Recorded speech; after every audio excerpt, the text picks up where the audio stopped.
Oil palm రైతు సోదరులకు నమస్కారం అండి. ఈరోజు ఆయిల్ పామ్ పంటలో ఆర్గానిక్ కార్బన్ యొక్క ప్రాముఖ్యత గురించి తెలుసుకుందాం.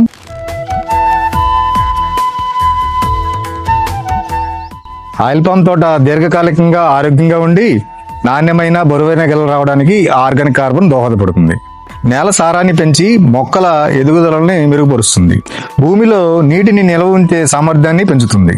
భూమిలో ఆరోగ్యకరమైన సూక్ష్మజీవులను పెంచి మెరుగైన వేరు వ్యవస్థని అభివృద్ధిపరిచి తద్వారా పోషకాల లభ్యతని పెంచుతుంది. ఎరువుల వినియోగ సామర్థ్యాన్ని పెంచి వాటి వృధాన్ని తగ్గిస్తుంది.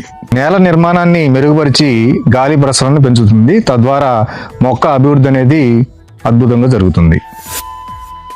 అధిక ఉష్ణోగ్రతలు ఉన్నప్పుడు మొక్క ఒత్తిడి పరిస్థితిని తట్టుకొని రక్షణ కల్పిస్తుంది. ఆయిల్ పామ్ పంటలో ఈ ఆర్గానిక్ కార్బన్ వాడటం వల్ల మెరుగైన నాణ్యమైన అధిక దిగుబడులు సాధించవచ్చు. ఈ ఎరువు చెట్టుకి 10 కేజీల చొప్పున సంవత్సరానికి 2 సార్లు వేయాలి.